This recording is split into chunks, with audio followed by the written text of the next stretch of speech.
Law of algebra of sets, that is कि हम algebra के कौन से लॉज इन सेट्स के ऊपर लगाते हैं ताकि हम इन्हें सॉल्व कर पाएँ। तो पहला जो हमारा लॉ है वो है इंडेम्पोटेंट। तो बेसिकली इंडेम्पोटेंट लॉ है कि अगर हमारे पास कोई सेट ए है तो A union A is equal to A and A intersection A is also equal to A. तो हमारा जो अगला लॉ है वो है आइडेंटिटी लॉ। आइडेंटिटी लॉ है कि अगर हमारे पास कोई सेट ए है और अगर हम उस सेट ए का यूनियन निकालें over five, that is null set, तो वो ए ही होगा क्योंकि फाइव के अंदर कोई एलिमेंट ही नहीं है तो यूनियन में भी कोई एलिमेंट नहीं जुड़ेगा तो ये ए ही रहेगा। और अगर हम एक एलिमेंट का इंटरसेक्शन निकालें over you, that is universal set, तो ये थोड़ा कन्फ्यूजन हो जाएगा, ये यू और ये इंटरसेक्शन है। तो ए इंटरसेक्शन यू, इसको ऐसे कर देता हूँ, तो A intersection U is equal to A, because पूरे सेट अगर बड़े में से हम ए का इंटरसेक्शन यू से करें तो वो ए ही बचेगा। अब उसके बाद जो हमारा आता है वो आता है कम्यूटेटिव लॉ। कम्यूटेटिव लॉ जो हमारे होते हैं वो होते हैं कि अगर हमारे पास कोई दो सेट हैं ए और B, then A union B is equal to B union A. ऐसे ही इंटरसेक्शन पे भी चलता है, A intersection B is equal to B intersection A, that is अगर हम इनकी पोजीशन स्वैप कर दें तो उससे कोई हमारा फ़र्क नहीं पड़ेगा।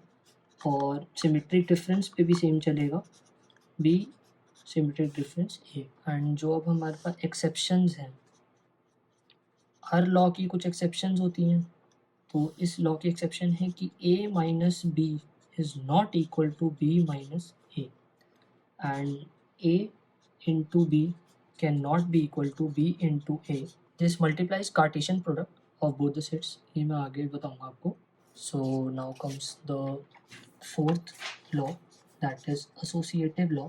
ये हमारा लॉ है कि अगर हमारे पास कोई तीन सेट्स हैं ए बी और सी, तो हमारा A union B union C is equal to A union B union C, that is अगर हम इनके ब्रैकेट्स यहाँ लगा दें ए और बी के बी सी पे तो ये इक्वल रहेगा, कुछ फ़र्क नहीं आएगा हमारे सेट्स में। आप चाहें तो इनको प्रूव भी कर सकते हैं, तीन सेट्स ले लीजिए और सिमेट्रिक डिफरेंस पे भी ये बात वैलिड रहती है। A symmetric difference B symmetric difference C is equal to A symmetric difference of B symmetric difference C. और इंटरसेक्शन पे भी यही बात रहेगी, A intersection B intersection C is equal to A intersection B intersection. और जो हमारे इस लॉ की एक्सेप्शंस हैं, जैसे कि कम्यूटेटिव लॉ की भी थी तो इस लॉ की भी होनी चाहिए। तो A minus B minus C is not equal to A minus B minus C. And Cartesian product अगर हम निकालें A into B into C can not be equal to A into B into C. तो जो हमारा अगला law है वो हमारा आता है डिस्ट्रीब्यूटिव लॉ। डिस्ट्रीब्यूटिव लॉ हमारा क्या कहता है, अगर हमारे पास तीन सेट्स हैं ए बी एंड सी, जितने भी अभी ऊपर तक हमने लॉ पढ़े हैं वो सिर्फ यूनियन है या फिर सिर्फ इंटरसेक्शन है किसी एक पार्ट में। डिस्ट्रीब्यूटिव लॉ में दोनों होंगे, that is A union B intersection C is equal to, हम इस यूनियन को दोनों तरफ बांटेंगे, A union B and A union C. तो जो हमारे पास जो इंटरसेक्शन बचा है वो हम यहाँ लगा देंगे, सिंपल। सो अगर हम अगला भी निकालें, that is A intersection B union C, तो मैंने जो ऊपर करा था वो यहाँ करूँगा, बाहर है इंटरसेक्शन तो मैं दोनों जगह इंटरसेक्शन लगा दूँगा, ए इंटरसेक्शन सी, और अंदर जो था यूनियन मैं यहाँ यूनियन लगा दूँगा। अब उसके बाद जो इसकी एक्सेप्शंस हैं वो है कि A multiplied by B intersection C can not be equal to A into B intersection A into C. ऐसे ही अगर हम निकालें A into B union C can not be equal to A into B union A into C. और subtraction में भी same चलेगा, can not be equal to A into B minus A into C. अब जो हमारा अगला law आता है वो है D Morgan's law.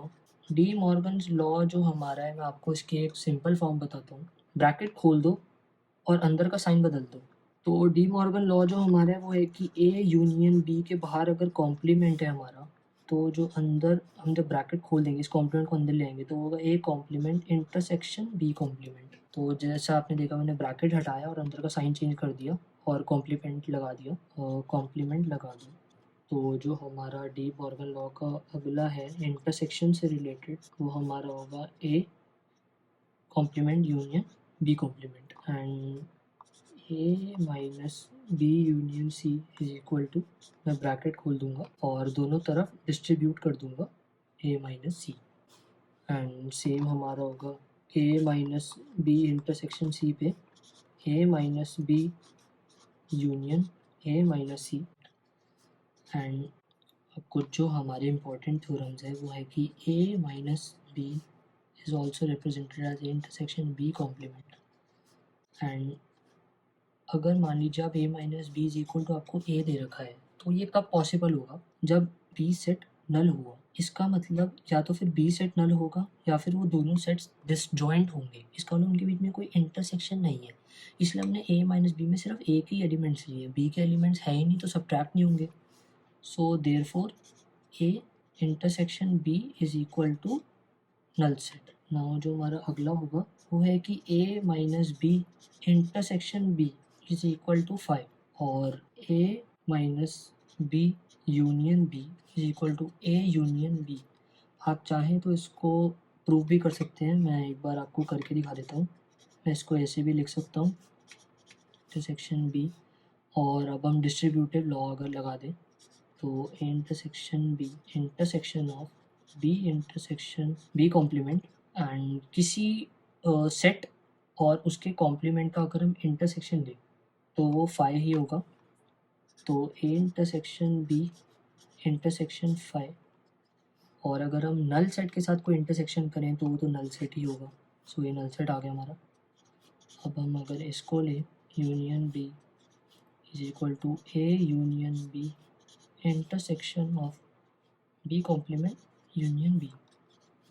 So A union B intersection, अब बी कॉम्प्लीमेंट यूनियन बी, इसका मतलब बी भी है उसके बाहर का भी है तो ये तो यूनिवर्सल सेट ही होता है हमारा।